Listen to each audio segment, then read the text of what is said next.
Assalamualaikum warahmatullahi wabarakatuh. Halo anak-anakku kelas 6 dimanapun kalian berada. Pada kesempatan kali ini Pak Mono akan menjelaskan pada pelajaran bahasa Indonesia yang ada pada tema satu subtema satu kelas 6. Ada dua bahan pelajaran yang akan kita pelajari hari ini, yaitu yang pertama adalah menentukan ide pokok suatu paragraf.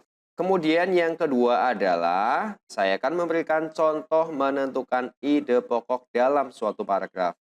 Sebelum dimulai, jangan lupa berdoa dulu ya. Oke, sekarang kita masuk pada materi intinya.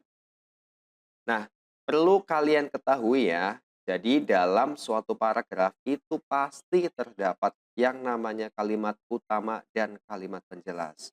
Nah, yang dimaksud dengan kalimat utama itu adalah suatu kalimat yang mewakili seluruh isi dari bacaan ya. Jadi umpamanya kalau kalian mau membuat suatu karangan, tentunya kalian harus membuat hal-hal apa saja yang mau diceritakan. Jadi berawal dari kalimat utama itulah nanti kalian akan menjelaskan karangan kalian atau ide cerita kalian.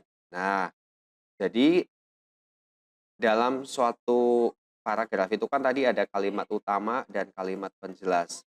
Kemudian untuk kalimat penjelas itu sendiri adalah kalimat yang menjelaskan kalimat utama ya. Jadi sudah ada kalimat utama atau kalimat yang mewakili seluruh isi bacaan itu, kemudian dari kalimat utama itu dijelaskan ya. Itu. Jadi ada yang menjelaskannya, itu yang disebut dengan kalimat penjelas.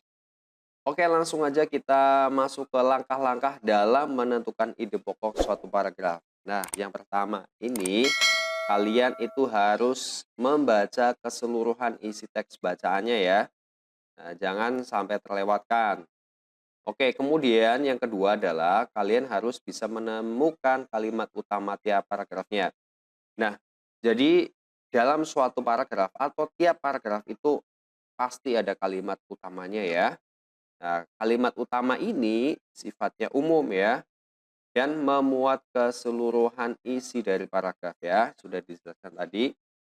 Nah, kalimat utama itu biasanya itu letaknya ada di awal paragraf, biasa di akhir paragraf atau bisa campuran antara di akhir dan di awal ya, atau awal dan akhir itu ada kalimat utamanya. Kemudian kalimat utamanya biasanya diikuti oleh beberapa kalimat penjelas ya tadi ya yang tadi sudah saya singgung.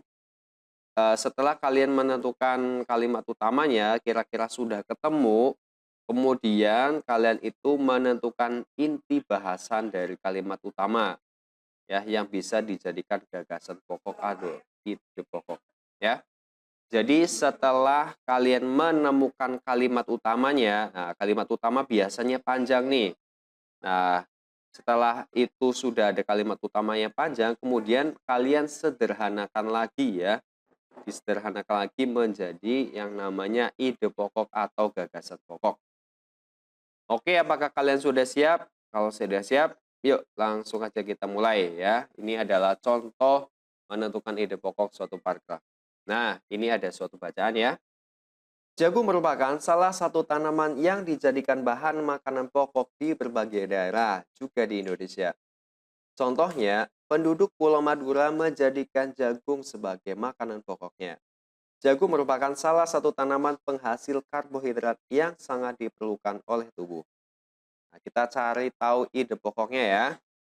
Nah, kalimat yang paling umum ya. Nah, tadi kan kalimat utama bisa letaknya di awal atau di akhir paragraf. Nah, atau juga campuran di awal dan akhir. Kalimat utamanya itu ada di awal nih ya, di awal paragraf. Nah, jagung merupakan salah satu tanaman pokok. Salah satu tanaman yang dijadikan bahan makanan pokok. Nah, ini ya. Nah, kalau yang bawahnya ini sebagai kalimat penjelas. Contohnya di Madura. Nah, jagung merupakan salah satu. Nah, ini sebagai kalimat penjelas dari makanan pokok itu sendiri. Jadi ide pokoknya adalah, nah ini ya, kalau kalimat utamanya ini ada di awal paragraf. Nah, dari kalimat utama ini terus dijadikan intinya. Nah, jadi ini intinya atau ide pokoknya ketemunya adalah jagung merupakan salah satu makanan pokok masyarakat Indonesia. Selanjutnya nih, ada lagi. Bunga jagung memiliki helai-helai rambut halus pada bagian ujungnya.